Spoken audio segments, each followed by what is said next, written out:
সুপ্রিয় দর্শক, আসসালামু আলাইকুম। আশা করছি আপনারা প্রত্যেকে ভালো আছেন। 1 মার্চ রোববারের আলোচনায় স্বাগত জানাচ্ছি। রোববার সকালে আপনাদেরকে শুভ সকাল জানাচ্ছি। যুদ্ধ চলছে ইরান এবং আমেরিকার মধ্যে, প্রচণ্ড যুদ্ধ চলছে। আমেরিকা এবং ইসরায়েল ইরানের বিভিন্ন লক্ষ্যবস্তুতে আঘাত হানছে এবং ইরানও ইসরায়েল সহ মধ্যপ্রাচ্যে মার্কিন সামরিক ঘাঁটিগুলোতে হামলা চালিয়ে যাচ্ছে। মার্কিন নৌবহরের ঘাঁটিতে হামলা চালিয়েছে এবং কিছু মার্কিন যুদ্ধজাহাজে হামলা চালানোর চেষ্টা করেছে। সেগুলো কতটা সফল হয়েছে এখনো পরিষ্কার নয়। আপনাদের প্রত্যেকের প্রধান প্রশ্ন আমি জানি যে ইরানের supreme leader Ayatollah Ali Khamenei নিহত হয়েছেন কি না। মার্কিন প্রেসিডেন্ট ডোনাল্ড ট্রাম্প শনিবার মধ্যরাতে বাংলাদেশ সময় তিনি তার সামাজিক যোগাযোগ মাধ্যম ট্রুথ সোশ্যালে দাবি করেছেন যে গতকাল আমেরিকা এবং ইসরায়েল যে হামলা চালিয়েছিল প্রথম প্রহরেই, অর্থাৎ তেহরান সময় সকাল 9:30টায়, সেই হামলায় ইরানের supreme leader Ayatollah Ali Khamenei নিহত হয়েছেন। এই দাবি গতকাল দিনের বেলায় বিভিন্ন মিডিয়া করে আসছিল। ইসরায়েলের প্রধানমন্ত্রী বেনিয়ামিন নেতানিয়াহু করেছিলেন গতকাল দিনের বেলায় শনিবার, কিন্তু আমেরিকার পক্ষ থেকে প্রথম প্রেসিডেন্ট ডোনাল্ড ট্রাম্প এটি নিশ্চিত করলেন। এই খবরের বিস্তারিত যাওয়ার আগে বলে রাখি যে ইসরায়েলি প্রধানমন্ত্রী নেতানিয়াহু দেশ ত্যাগ করেছেন, এরকম খবর আছে। তাদের তো জানের মায়া বেশি। ইরানি কর্মকর্তারা তো জান বাজি রেখে যুদ্ধ করেন, কিন্তু নেতানিয়াহু, ট্রাম্প এদের মতো মানুষ পৃথিবীতে এসেছেই বেঁচে থাকার জন্যে, আমোদ ফুর্তি করার জন্যে। তো যতই যুদ্ধ লাগুক তারা মরতে রাজি নয়। তো নেতানিয়াহুকে বহনকারী একটি বিমান তেল আবিব ত্যাগ করে গ্রিসের দিকে চলে গেছে বলে বিভিন্ন মিডিয়া খবর দিয়েছে। যাই হোক, ইরানের সর্বোচ্চ নেতা খামেনেই নিহত হয়েছেন বলে ডোনাল্ড ট্রাম্প যে দাবি করেছেন, সেই দাবির সত্যতা ইরানের ভেতর থেকে নিশ্চিত করা যায়নি। ইরানে রেডিও তেহরানে আমার যেসব কলিগ কাজ করেন তাদের সঙ্গে আমার যোগাযোগ সম্পূর্ণ বিচ্ছিন্ন, কারণ তাদের ইন্টারনেট নেই, ইন্টারনেট কানেকশন তাদের নেই। ইরানের 99% ইন্টারনেট কানেকশন বন্ধ হয়ে গেছে। তবে রেডিও তেহরানের বাংলা বিভাগের পরিচালক মিস্টার মুজতবা ইব্রাহিমি, যিনি একজন ইরানি নাগরিক, তার সঙ্গে আমার যোগাযোগ রয়েছে। তার ফোনে ইন্টারনেট কানেকশন আছে।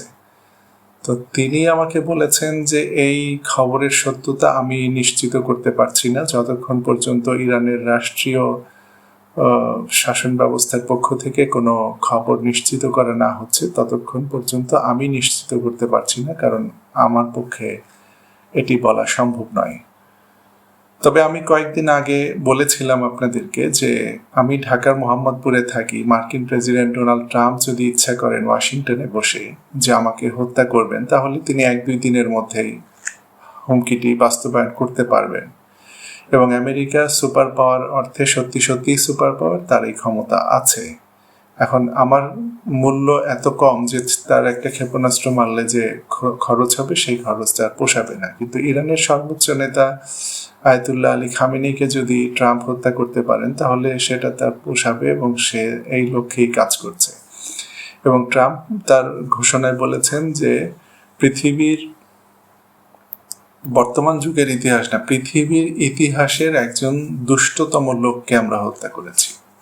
এখন এইটা বিচারের সিদ্ধান্ত আমি আপনাদের উপর ছেড়ে দিলাম যে ট্রাম্প, যিনি এখন পর্যন্ত 30,000 বারের বেশি মিথ্যা বলেছেন, মার্কিন গণমাধ্যম খবর দিচ্ছে, এবং তিনি ক্ষমতায় আসার পরেই 1 বছর 2 মাসে যে পরিমাণ মিথ্যা বলেছেন তাতে গড় হিসাব করলে হয় 21 বার।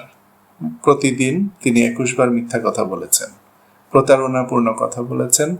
এবং অ্যাপস্টাইন ফাইলে তার নাম উঠে এসেছে, তার বিভিন্ন ছবি সেখানে এসেছে। তো দুষ্ট লোক বা শয়তান যদি হয় তাহলে সেটি ট্রাম্প নাকি ইরানের সুপ্রিম লিডার আয়াতুল্লাহ খামেনি, সেটির ভার আপনাদের উপরে দিলাম। এই অ্যাপস্টাইন ফাইলের লক্ষ লক্ষ পেজের যে ফাইল প্রকাশিত হয়েছে, এটি প্রকাশিত হয়েছে ট্রাম্প নির্দেশ দেওয়ার 1 মাস পরে। অর্থাৎ এই 1 মাসে তার নির্দেশে তাকে জড়িয়ে যত খবর এবং ভিডিও ছিল এগুলো সরিয়ে ফেলা হয়েছে। তারপরেও যতটুকু এসেছে তাতেই সেই দুর্গন্ধেই মানুষের নাক বন্ধ হয়ে আসার উপক্রম। যাই হোক, এখন আয়াতুল্লাহ আলী খামেনিকে হত্যা করার ক্ষমতা আমেরিকার ছিল, তিনি হত্যা করে থাকতে পারেন যদি যে সময়টাতে হামলা হয়েছে সর্বোচ্চ নেতার বাসভবনে, সেই সময় তিনি যদি সারফেসে থেকে থাকেন, উপরের অংশে থেকে থাকেন এবং তিনি তার স্বাভাবিক কাজকর্ম চালিয়ে যাচ্ছিলেন, এরকম যদি হয় তাহলে তিনি নিহত হয়েও থাকতে পারেন। সেটির জন্য আমাদেরকে অপেক্ষা করতে হবে। তবে ইরানের পররাষ্ট্র মন্ত্রণালয়ের মুখপাত্র গত রাতেই, ইসমাইল বাগাই তার নাম, তিনি এনবিসি, মার্কিন গণমাধ্যম এনবিসিকে দেয়া সাক্ষাৎকারে বলেছেন যে ইরানের সর্বোচ্চ নেতা জীবিত আছেন, সুস্থ আছেন এবং তিনি যুদ্ধ পরিচালনা করছেন। এখন ইরানের সশস্ত্র বাহিনীর সর্বাধিনায়ক হচ্ছেন আলী খামেনি পদাধিকার বলে। তো ইরান গতকাল আক্রান্ত হওয়ার আধা ঘন্টার মধ্যে যে পাল্টা হামলা চালিয়েছে এবং যেভাবে ঘুরে দাঁড়িয়েছে, তাতে সশস্ত্র বাহিনীর সর্বাধিনায়ক নিহত হয়ে গেছেন বলে ধরে নেওয়া যায় না এই মুহূর্তে। কিন্তু ট্রাম্পের মতন জায়গা থেকে সে যতই প্রতারক হোক, যতই ধূর্ত লোক হোক, যতই শয়তান হোক, যতই পাগলা হোক, তার মতো পজিশন থেকে যখন এই ঘোষণাটি দেয়া হয়েছে সে নিশ্চিত না হয়ে দেয়নি। কারণ সে বলেছে যে আমার শক্তিশালী ইন্টেলিজেন্সের মাধ্যমে আমি খবর পেয়েছি। শক্তিশালী ইন্টেলিজেন্স হচ্ছে রাষ্ট্রদ্রোহী ইরানের কিছু লোক যারা ওই মুহূর্তে খবর দিয়েছিল যে আলী খামেনি এখানে আছেন এবং তোমরা এখন হামলা চালাও। আর হামলা চালানোর পরেও সেই দেশ বিক্রি করা, নিজের সাময়িক স্বার্থে দেশ বিক্রি করা কিছু লোক, তারাই আবার নিশ্চিত করেছে এবং সেটি নিশ্চিত হওয়ার পরেই হয়তো ট্রাম্প এই ঘোষণা দিয়েছেন। আমরা 90% ধরে নিতে পারি যে আলী খামেনি শহীদ হয়েছেন, কিন্তু 10% আমরা এই জন্য বাকি রাখতে চাই যে ইরানের পক্ষ থেকে রাষ্ট্রীয়ভাবে ঘোষণা না দেওয়া পর্যন্ত আমরা সত্যতা যাচাই করতে পারছি না। ইরানের ভেতরের মানুষই তো জানে না এখন পর্যন্ত, কারণ এটি এমন একটি ঘটনা যেটি রাষ্ট্র যতক্ষণ প্রকাশ না করবে ততক্ষণ পর্যন্ত জানা যাচ্ছে না। এ হচ্ছে সৈয়দ আলী খামেনির খবর। এর পাশাপাশি ইসরায়েল দাবি করেছে যে গতকালের হামলায় ইরানের প্রতিরক্ষা মন্ত্রী নাসির জাদে এবং সর্বোচ্চ জাতীয় নিরাপত্তা পরিষদের সদস্য আলী শামখানি এবং আরও কয়েকজন জেনারেল নিহত হয়েছেন। এই খবরের সত্যতা এবং ইসলামী বিপ্লবী গার্ড বাহিনীর যে সর্বপ্রধান কমান্ডার আলী পাকপুর, তিনিও নিহত হয়েছেন এমন দাবি ইসরায়েলি গণমাধ্যমে করা হয়েছে। কিন্তু ইরানের পক্ষ থেকে এই খবরগুলোর সত্যতাও এখন পর্যন্ত স্বীকার করা হয়নি। তবে ইরানের এই হত্যাকাণ্ডগুলো, অর্থাৎ আলী খামেনিকে হত্যা এবং জেনারেলদের হত্যার খবর যদি সত্যিও হয়ে থাকে, তারপরেও যে ইরান থেমে যাবে, দমে যাবে তা না। কারণ হচ্ছে আমরা গত বছরের জুন মাসের যুদ্ধে দেখেছি যে হামলার প্রথম প্রহরে ইরানের শীর্ষস্থানীয় সমস্ত জেনারেল শহীদ হয়ে গিয়েছিলেন। সেনাবাহিনীর প্রধান, নৌবাহিনীর প্রধান, বিমান বাহিনীর প্রধান, বিপ্লবী গার্ড বাহিনীর প্রধান, বড় বড় জেনারেল সবাইকে হত্যা করা হয়েছিল। তারপরেও ইরান এমনভাবে ঘুরে দাঁড়িয়েছিল যার ফলে শেষ পর্যন্ত ইসরায়েল এবং ইরান এসে যুদ্ধবিরতি করতে বাধ্য হয়েছিল। এবারের হামলাটিও দেখেন, হামলা যতক্ষণ পর্যন্ত আমেরিকা আলোচনায় না আসছিল ততক্ষণ পর্যন্ত ইরানের প্রস্তুতি ছিল সর্বোচ্চ। কিন্তু আলোচনার মাধ্যমে ইরানকে আবার ধোঁকা দেওয়া হয়েছে এবং আবার ইরান ধোঁকা খেয়েছে এবং এই আলোচনা চলতে চলতে আলোচনাটি যখন তুঙ্গে, আমি গত পরশু দিনের ভিডিওতে বলেছিলাম যে আলোচনায় আশাবাদ তৈরি হয়েছে। অস্ট্রিয়ার ভিয়েনায় সোমবার বৈঠক হচ্ছে এবং বৃহস্পতিবারের মধ্যে আরও একটি বৈঠক জেনেভায় হচ্ছে। ঠিক সেই সময় হামলাটি করে বসলো আমেরিকা এবং ইসরায়েল। যাই হোক, হামলার খবর ইসরায়েলের প্রধানমন্ত্রী গত সপ্তাহে ওয়াশিংটন সফরে গিয়েছিলেন এবং সেখানেই তারা এই হামলার সিদ্ধান্ত, কবে হামলা হবে এই সিদ্ধান্ত নিয়েছিলেন বলে এখন খবর আসছে।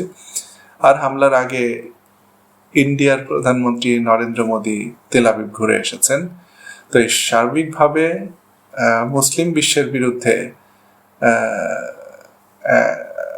অমুসলিম শক্তিগুলো একজোট হয়েছে এবং হচ্ছে বলে মনে হচ্ছে, কিন্তু তারপরও আমাদের মুসলিমরা আমরা ঐক্যবদ্ধ নেই। আমরা ভাবছি যে ইরান ধ্বংস হয়ে যাচ্ছে বলে ভালো হচ্ছে, ইরান ধ্বংস হয়ে গেলেই পৃথিবীতে শান্তি আসবে, যেটি আমেরিকা এবং ইসরায়েল বলছে। নেতানিয়াহু বলেছে যে কয়েকদিনের ক্ষয়ক্ষতি হবে, কিছু ইরানে কিছু মানুষ মারা যাবে, কিছু ধ্বংসযজ্ঞ হবে, এরপরে শান্তি প্রতিষ্ঠিত হবে। যে কথা দ্বিতীয় বিশ্বযুদ্ধের সময় তৎকালীন মার্কিন প্রেসিডেন্ট ট্রুম্যান বলেছিলেন। তিনি জাপানের হিরোশিমা এবং নাগাসাকিতে বোমা মেরে লক্ষ লক্ষ মানুষ হত্যা করলেন, সেই সঙ্গে গাছপালা পশু পাখি সব ধ্বংস করলেন এবং বললেন যে আমরা এই বোমা মারলাম শান্তি প্রতিষ্ঠার জন্য, এবং তারপরে শান্তি প্রতিষ্ঠিত হয়েছিল। সেই 47 সাল থেকে মানুষ হত্যা করা শুরু করেছে আমেরিকা, এখন পর্যন্ত করছে। এর ইতি কোথায় আমরা জানি না। আর এই সত্য মিথ্যার লড়াই কতদিন চলবে, আল্লাহ তাআলা কতদিন সত্য মিথ্যার লড়াই চলতে দেবেন, সত্যের উপরে মিথ্যা বিজয়ী হবে নাকি মিথ্যার উপরে সত্য বিজয়ী হবে, সেটির সিদ্ধান্ত আল্লাহ তাআলার কাছে। তবে পবিত্র কোরআনের যে প্রতিশ্রুতি যে সত্য আসলে মিথ্যা অপসৃত হবে, এই প্রতিশ্রুতি সত্য, এই প্রতিশ্রুতির উপরে আমাদের বিশ্বাস রাখতে হবে। এখন সাময়িকভাবে কোনো জায়গায়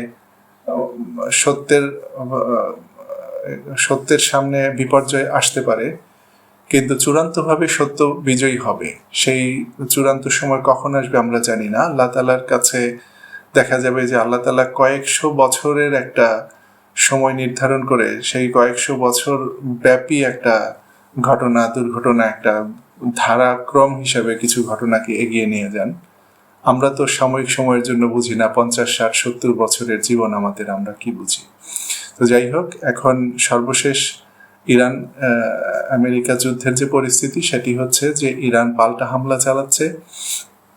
কাতার, কুয়েত, বাহরাইন, সংযুক্ত আরব আমিরাত, এমনকি সৌদি আরবের যে প্রিন্স সুলতান বিমান ঘাঁটি, যেখান থেকে মার্কিন বিমান উড়ে এসেছে, সেখানেও ইরান হামলা চালিয়েছে।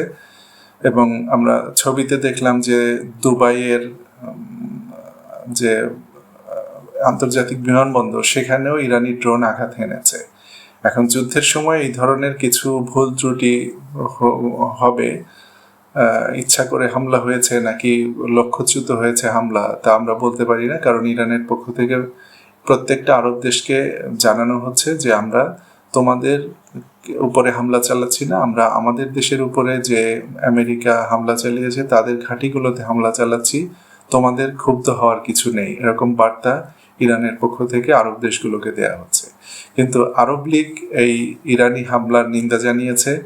ইরান থেকে ক্ষেপণাস্ত্র মারা হচ্ছে ইসরায়েলে, সেই ক্ষেপণাস্ত্র জর্দান আটকে দিচ্ছে। জর্দানে মোতায়েন মার্কিন ঘাঁটি থেকেও ঠেকানো হচ্ছে এবং জর্দানের সেনাবাহিনীও ঠেকাচ্ছে ইরানি ক্ষেপণাস্ত্র।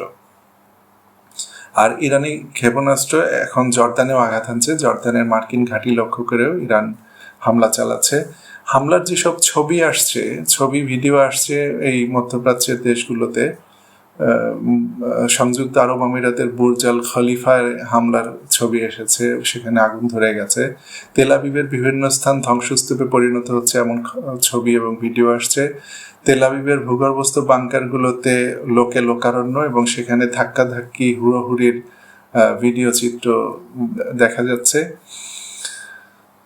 এবং বিভিন্ন জায়গায়, এবং ইসরায়েলে যে ইরানি ক্ষেপণাস্ত্র আঘাত হানছে, ইরানি ক্ষেপণাস্ত্র যাচ্ছে, ইসরায়েলের আকাশ প্রতিরক্ষা ব্যবস্থা থেকে ক্ষেপণাস্ত্র উঠছে এবং সেই ক্ষেপণাস্ত্রকে ফাঁকি দিয়ে ইরানের ক্ষেপণাস্ত্র আঘাত হানছে, এরকম ভিডিও চিত্র আমরা পাচ্ছি। ইসরায়েলে কঠোর নিষেধাজ্ঞা আরোপ করা হয়েছে ছবি এবং ভিডিও প্রকাশ করতে, তারপরেও যতটুকু আসছে ততটুকু ইসরায়েলি নাগরিকদের ধারণ করা ছবি এবং ভিডিওই আসছে।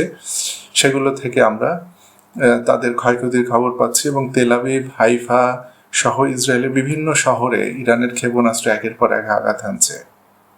সংযুক্ত আরব আমিরাত বলেছে তারা 100-র বেশি ক্ষেপণাস্ত্র প্রতিহত করেছে, ইরানি ক্ষেপণাস্ত্র প্রতিহত করেছে। কুয়েত, কাতারের আল উদাইদ ঘাঁটিতে মার্কিন ঘাঁটিতে ইরানি হামলা হয়েছে। কাতারও দাবি করেছে তারা ইরানি ক্ষেপণাস্ত্র প্রতিহত করার চেষ্টা করছে। অর্থাৎ এখন ইরান শুধু ইসরায়েল এবং আমেরিকার বিরুদ্ধেই যুদ্ধ করছে না, ইরানকে মধ্যপ্রাচ্যের 5-6টা মুসলিম দেশের বিরুদ্ধে যুদ্ধ করতে হচ্ছে, কারণ এই প্রত্যেকটা দেশ ইরানের উপরে হামলার সঙ্গে জড়িত। এই যুদ্ধে পরবর্তী পর্যায়ে কি হবে না হবে এখনো আমরা জানি না, কিন্তু আমাদেরকে অপেক্ষা করতে হবে। আমি আজকে রাতে আরেকবার আপনাদের সামনে কথা বলার চেষ্টা করব, তখন হয়তো আয়াতুল্লাহ আলী খামেনি নিহত হয়েছেন কি হয়নি, বা অন্যান্য জেনারেলরা নিহত হয়েছেন কি হননি, সেই খবর জানানো যাবে। তবে ইরানের প্রেসিডেন্ট মাসুদ পেজেশকিয়ান তাকে হত্যার দাবি করেনি এখনো আমেরিকা বা ইসরায়েল, এবং ইরানের পররাষ্ট্রমন্ত্রী সৈয়দ আব্বাস আরাকচি জীবিত আছেন, তিনি কথা বলে যাচ্ছেন, এটি আমরা জানতে পারছি। আর ইরানের দক্ষিণাঞ্চলীয় যে স্কুলে, গার্লস স্কুলে আমেরিকা হামলা চালিয়েছে, সেই হামলায় গতকাল আমি বলেছিলাম 57 জন নিহত এবং 60 জন আহত, কিন্তু রাতে খবর এসেছে যে সেই নিহতের সংখ্যা 113 জনে উন্নীত হয়েছে, এবং সেই ছাত্রীদের লাশের ছবি, ভিডিও চিত্র গণমাধ্যমে এসেছে, সে দৃশ্য দেখার মতো নয়। এবং আহতের সংখ্যা 160। বলা হচ্ছিল যে ধ্বংসস্তূপের নিচ থেকে এখনো হতাহতদের বের করা হচ্ছে। তো একটি কার্টুন ইরানি গণমাধ্যমে এসেছে যে একজন স্কুল ছাত্রী, 5-6 বছর বয়সে একজন স্কুল ছাত্রী দাঁড়িয়ে আছে স্কুলের ব্যাগ কাঁধে নিয়ে, তার দিকে আমেরিকার ক্ষেপণাস্ত্র আসছে এবং ক্ষেপণাস্ত্রের উপরে বসে আমেরিকান সৈন্য দাবি করছে যে তুমি সরে যাও, আমরা তোমাদের জন্য শান্তির বার্তা নিয়ে এসেছি। তো এই কার্টুনটাতে অনেক কিছুই প্রমাণিত হয়। আমেরিকা এসেছে ইরানে শান্তি প্রতিষ্ঠা করতে, ইরানি জনগণকে শান্তি এবং স্বস্তি দিতে। কিন্তু কি শান্তি এবং স্বস্তি দিচ্ছে সেটি বোঝা যায় গতকালের হামলায়। ইরান সময় গত রাত 9টার দিকে ইরানের পক্ষ থেকে রাষ্ট্রীয়ভাবে ঘোষণা করা হয়েছে যে গতকালের সারাদিনের হামলায় 201 জন নিহত হয়েছেন এবং 7 শতাধিক মানুষ আহত হয়েছেন। সেই ঘটনার পরে আরো 7-10 ঘন্টা পেরিয়ে গেছে। এখন কি হচ্ছে ইরানের ভেতরে, কোথায় কোথায় হামলা হচ্ছে, তার কিছু কিছু ছবি আমেরিকানরা প্রকাশ করছে তাদের পক্ষ থেকে, কিন্তু ইরানের পক্ষ থেকে, ইরানের ভেতর থেকে কোনো হামলার ক্ষয়ক্ষতির খবর এখন পাওয়া যাচ্ছে না। তবে যেটি পাওয়া যাচ্ছে সেটি হচ্ছে যে ইরানের বিভিন্ন শহরে গতরাতে ইরানের সরকারের পক্ষে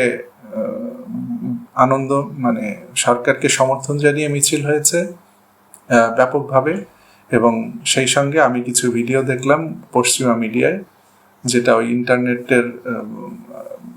ইন্টারনেটের যে সংকট সেটি কাটিয়ে হয়তো কেউ সে আমেরিকার স্টারলিংক যে গোপনে যেসব ইন্টারনেটের ব্যবস্থা আছে তার মাধ্যমে হয়তো এই ছবিগুলো এসেছে যে ইরানের সরকার বিরোধী কিছু মানুষও রাস্তায় নেমে কালকে গত রাতে উল্লাস প্রকাশ করেছে, এরকম ভিডিও দেখা গেছে।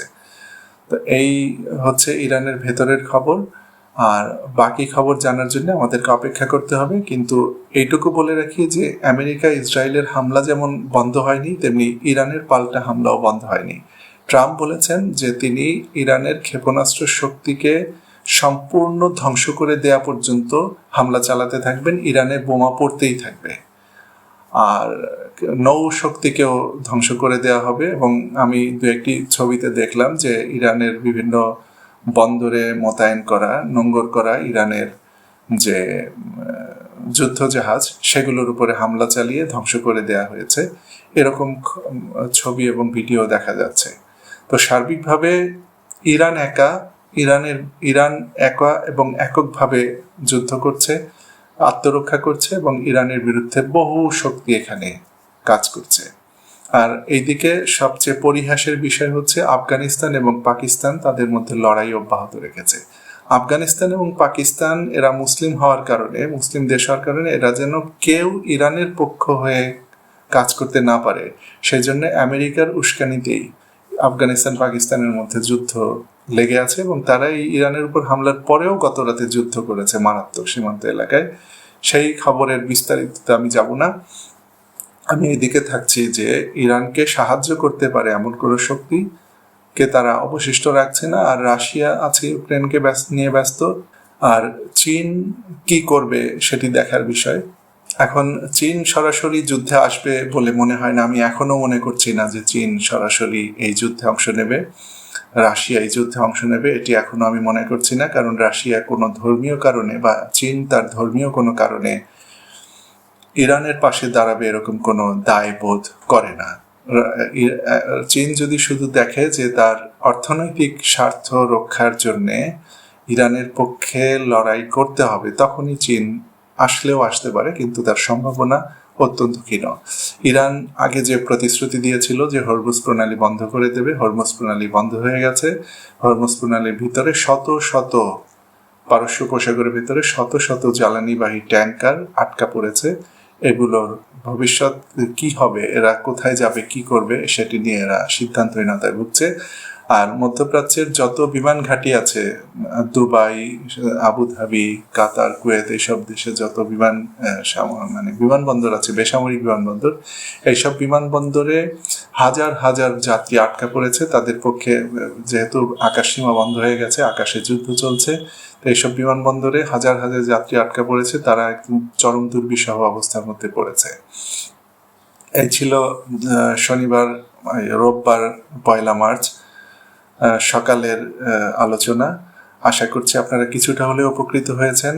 আর রাতের ভিডিওর অপেক্ষায় থাকুন, তখন আমি পরবর্তী আপডেট নিয়ে আবার আপনাদের সামনে হাজির হব। ভালো থাকুন, সুস্থ থাকুন, আল্লাহ হাফেজ।